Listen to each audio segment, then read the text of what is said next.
이사야서 53장 1절에서 이 시간에도 3절까지를 우리 같이 읽도록 하겠습니다. 우리가 전한 것을 누가 믿었느냐? 여호와의 팔이 누구에게 나타났느냐?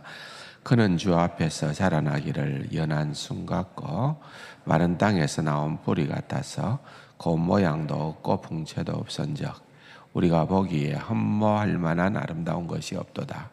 그는 멸시를 받아 사람들에게 버림받았으며 강고를 많이 겪었으며 질고를 아는 자라. 마치 사람들이 그에게서 얼굴을 가리는 것 같이 멸시를 당하였고 우리도 그를 기히 여기지 아니하였도다. 아멘. 오늘이 마지막 고난주간 특세의 마지막 날입니다. 계속해서 새벽에 또 나오셔서 또 귀한 순서를 맡아도 주셨고 또 예배의 기도의 자리에 함께 해주신 모든 분들께 이제 감사를 드립니다. 이제 오늘 저녁에 또 우리 정사 예배가 8시입니다.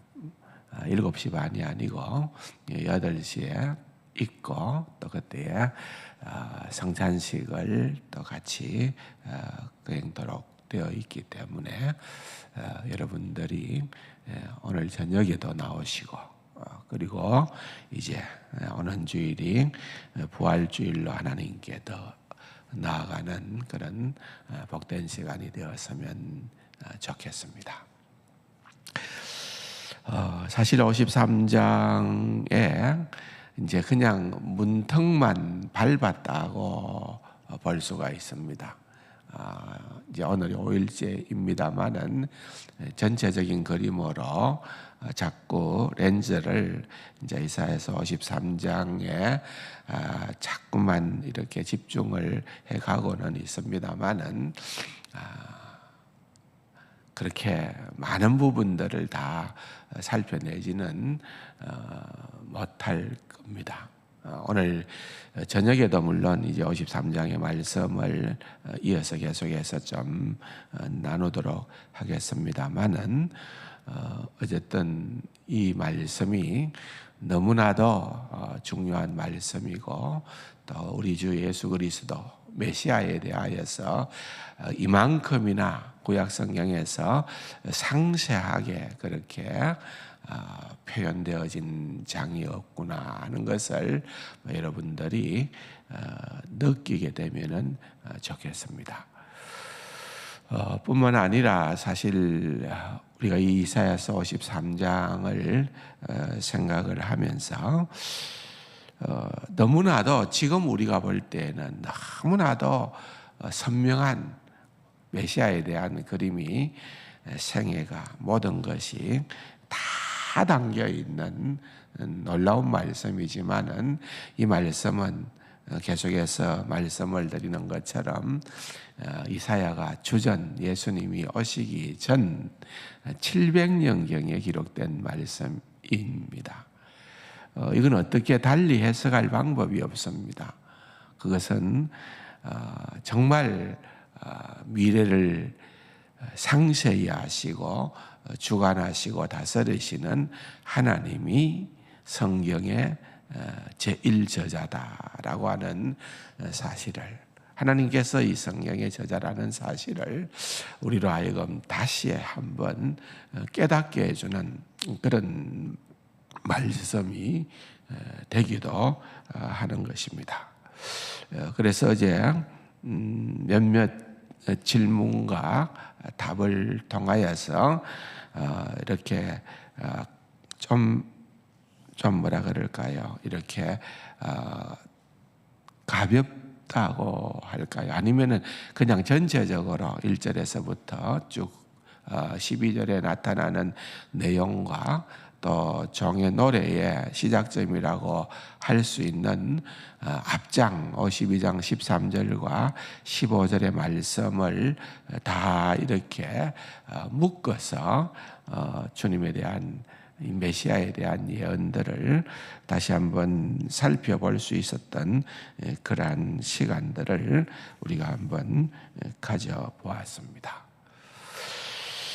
근데 한 가지 계속 우리의 머릿속에 이렇게 뭐라 그럴까요? 떠오르는 생각 가운데 하나는 이토록 명확한데, 이토록 너무나도 확실한데 왜 유대인들은 주님을 거부했을까 하는 점입니다.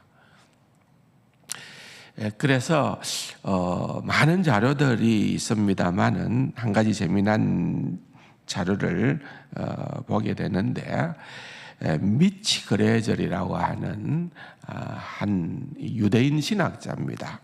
이분은 초전 피플 미니스트리라고 하는 선택된 자들을 위한 사역을 한다는 그런 일을 하는 미치 그레절이라고 하는 분이 이사야서 53장에 따른 복음이라는 그런 책을 발행을 했어요. 근데 그분이 거기에서 주장을 하기로, 사실 우리는 생각에 유대인들 하면은 성경이나 구약 성경이죠. 물론 성경에 능통한 자라고 생각을 하기가 쉽지만은 현대 유대인들을 보면은 성경을 너무 모른다는 거예요. 그들은 사실 한 정통 유대인이라고 하는, 우리가 소위 말하는 이제 아주 근본적인 보수적인 그런 율법의 모든 무게를 두고 있는 유대인들의 숫자는 한 10% 정도밖에는 안 된다는 거예요. 전 세계에 지금 유대인들의 숫자가 대략 한 1,400, 500만 명 정도 그렇게 추정을 합니다. 그러니까 뭐 10% 한들 별로 많지가 않죠. 나머지 90%들은 사실은 유대인들이기는 하지만 너무나도 세속적이다는 거예요. 그래서 성경을 모른다. 성경을 모른다는 말은 달리 말하면 이사야서 53장도 모른다 그 말입니다. 그들은 그냥 이사야서 53장을 말 안 하고 그들에게 이렇게 읽어주거나 얘기를 하면은 그것이 사복음서에 나타나는 어떤 말씀인가, 뭐 그런 식으로 이렇게 질문을 도로 던질 정도로 사실은 너무나도 그들에게는 낯선 그런 말이기도 하다는 것입니다. 그렇기 때문에 그들은 뭐 모르기 때문에 메시아에 대하여서 거절하고, 또 메시아에 대한 모든 거절은 사실은 뭐 그 담겨 있는 모든 내용이 신약 성경 아닙니까? 예수님의 성육신으로 말미암아, 또는 예수님의 모든 생애, 기적, 십자가의 죽으심, 말할 것도 없고 그 모든 것들에 대해서 그들은 믿지를 않는다는 거예요. 몰라서 믿지를 않는다는 거죠. 그래서 이사야서 53장의 1절이 어떤 의미에서는 우리에게 전해진 것을 누가 믿었느냐? 우리는 믿지 않았습니다. 우리는 믿지 않았습니다. 라고 고백할 수밖에 없는, 그것을 이제 이사야서 53장이 물론 뭐 두말할 나위도 없이 누구도 부인할 수 없이 이것은 예수 그리스도의 고난과 생애와 십자가와 또한 부활과 승리, 모든 것들이 다 담겨 있는 것이 이사야서 53장이라는 것은 틀림이 없는 사실이지만은, 그럼에도 불구하고 이 모든 동사가, 시제가 과거형으로 기록했다는 말씀을 드렸잖아요. 그 말은 뭔가 하면은 이것은 유대인들의, 장래 세대의 유대인들이 이 모든 예수 그리스도로 말미암아 일어나게 된 그 모든 구원의 역사들을 이미 일어난 구원의 역사들을 나중에 장래에 유대인들이 후손들이라는 거죠. 그들의 눈으로 그 과거를 바라보면서 우리가 그때 그 모든 것들을 너무나도 선명한 것을, 너무나도 확실한 것을, 그것을 우리가 믿지 않았습니다. 믿지 않았습니다. 그렇게 그들이 깨닫게 되는 그러한 고백이 담겨 있는 것이 또한 이사야서 53장이라는 것입니다. 너무나도 놀라운 말씀이라는 것을 보게 됩니다. 그런데 또 우리가 이 시간에 한번 생각을 해보려는 것은 참 왜 그들이 부인을 했느냐는 거죠. 거부를 했느냐는 거죠. 그것이 바로 사실은 어떤 의미에서는 오늘 우리가 읽어보았던 2절과 3절이 설명을 해주고 있는 것입니다. 그는 주 앞에서 자라나기를 뭐 같다고 했어요? 연한 순 같고.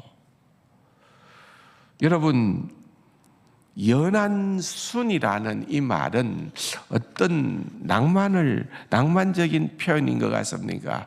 뭐 같습니까?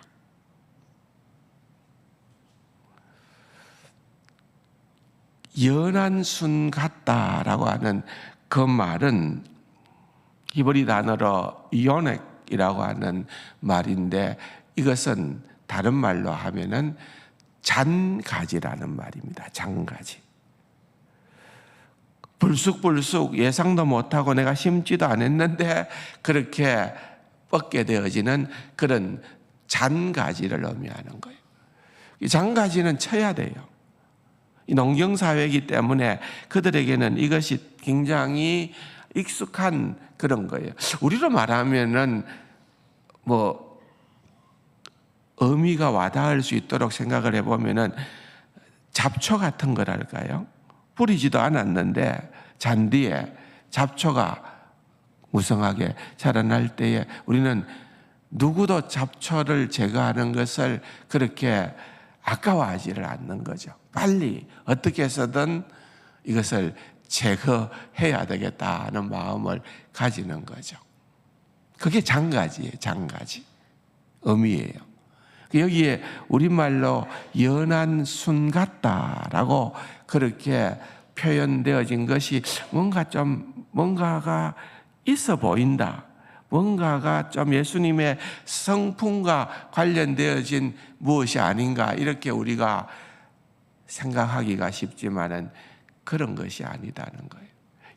여러분 보십시오. 그는 주 앞에서 자라나기를 연한 순 같고 마른 땅에서 나온 뿌리 같아서. 이것도 뭐예요? 마른 땅에서 나온 뿌리라는 것도, 여러분, 이거는 그냥 마른 척박한 땅에서 나온 뿌리는 그야말로 벌품없기 짝이 없습니다. 누구도 주목하지 않고 누구도 그것을 귀히 여기지 않습니다. 그건 뭐 그냥 불쏘시개 정도로 버려버려도 좋을 만큼 그런 사람들의 주목을 끌지 못하는 그런 것입니다. 뭘 얘기할까요? 2절과 3절의 내용을 통하여서 우리가 볼 수 있는 것은 유대인들은 철두철미 메시아를 멸시했다는 거예요. 세 가지 이유로 멸시를 했습니다.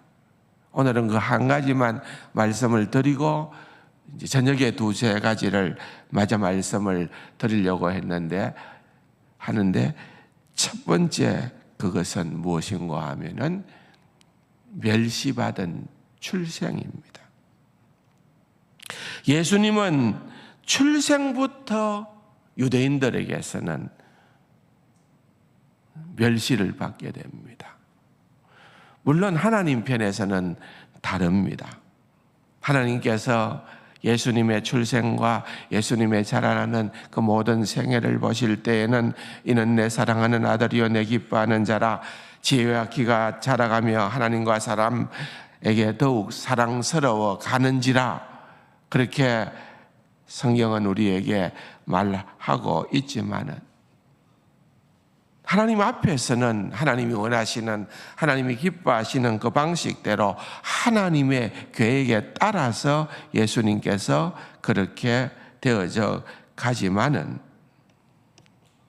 유대인들이 볼 때에는 예수님은 출생부터가 너무나도 하찮은 것이라는 거예요. 여러분 생각해 보십시오. 그의 육신적 부모는 요셉과 마리아였습니다. 로얄 패밀리입니까? 그들이 볼 때 대단한 명문 가문입니까? 아무것도 아닌 하찮은 가정입니다. 대도시 예루살렘에서는 멀리 떨어져 있는 그런 하찮은 시골 마을 나사렛에서, 하찮은 여관의 마구간에서, 구유에서 주님이 태어났고요. 그 주님의 탄생과 함께한 이들도 세상에서는 가장 하층에 해당되어지는 목자들이 함께했습니다. 뭔가 위험 있는 빛과 번쩍하는 그런 탄생도 아니고, 사회적인 지위도 없고, 귀족 가문도 아니고, 정규 교육을 받은 것도 아니고, 30년 동안 나사렛의 목수였고, 당시의 세상에 주도권을 갖고 있는 어떤 엘리트와도 연결고리가 하나도 없었던, 그야말로 장가지라는 거예요. 장가지. 그들이 볼 때에는 의미가 없는 그런 인물로 보였다는 것입니다. 마른 땅에서 나온 뿌리와 같았다, 그 말입니다. 누구라도 관심이 있으면 뿌리에 물을 줬겠죠. 그런데 그 뿌리는 아무것도 아니기 때문에 물이 귀한 그 땅에서 거기에다가 물을 줄 리가 만무할 정도로 그들의 눈에는 가치도 없는, 아무것도 아닌 그런 것이었습니다. 비참한 태생입니다. 그들은 심지어 이렇게 말합니다. 나사렛에서 무슨 선한 것이 날 수가 있느냐. 가문으로부터도 사회적인 지위로부터도 아무것도 얻지 못합니다. 하물며 그분을 따르는 제자들, 추종자들도 그들이 볼 때는 우스꽝스럽게 짝이 없는 인물입니다. 그 중에 누구 하나 엘리트라고 할 만한, 주목받을 만한 그러한 인물이 없었습니다. 오히려 손가락질 받을 만한 세리요, 열심당원이요, 가나안인 시몬과 같은 사람은 열심당원이라고 사실은 표현하고 있지만은 요즘 말로 할 것 같으면은 테러리스트, 그런 어떤 과격한 행동을 하는 그런 인물에 불과했는, 그러니까 그들이 볼 때에도 그분도 별론데 그분을 그렇게 따르는 추종자들조차도 보니까 하찮기 거지없습니다. 그렇다고 해서 사회적인 지위가 있습니까? 돈이 있습니까? 그들이 볼 때에는 이것은 하나의 일종의 왕국 로또 복권과도 같은 겁니다. 저들이 사회적으로 정상적으로는 도무지 이 사회에서 출세할 수 없으니까 저분에게 한번 모든 걸 걸어보자. 어떻게 되면은 우리는 복권에 당첨된 것처럼, 로또에 걸린 것처럼 그렇게 대박 칠 수 있다. 그렇게 해서 쫓아다니는 무리가 추종자라고 생각을 하는 것입니다. 그들의 눈에는 메시아는 결단코 그런 식으로 등장해서도 안 되고 할 리도 없다는 것입니다. 왜냐하면 그 당시에 그들 사회에서 지배하고 있었던 메시아는 영광스러운 도래예요. 그야말로 모두가 세상이 감탄할 만한, 세상이 그 앞에 머리를 조아려야만 할 만한 그런 영광스러운 도래를 해야 할 그분이 메시아라는 것입니다. 그런 관점으로 볼 때에, 그런 생각이 그들에게 가득할 때에 예수님을 결단코 그들은 수용하는 것이 아니라, 용납하는 것이 아니라 그들은 오히려 멸시하는, 그러면서도 그분이 회당에서 가르치기를 시작했고, 그분이 놀라운 기적들을 행하게 될 때에 그들의 반응은 놀랐습니다. 이 사람이 어디서 이런 것을 얻었느냐? 다시 말하면 이런 얘기죠. 이 사람이, 이 보잘것없는 이 장가지와 같은 이가, 이 마른 땅의 뿌리 같은 그러한 존재가 어떻게 이런 것을 얻었느냐? 이 사람이 어디서 이런 것을 얻었느냐? 이 사람이 받은 지혜와 그 손으로 이루어지는 그 모든 권능이 도대체 어찌 됨이냐? 다시 말하면 그분의 기적과 그분의 가르침에 대해서는 인정을 하는 거죠. 깜짝 놀라는 거죠. 이 사람이 마리아의 아들 목수가 아니냐?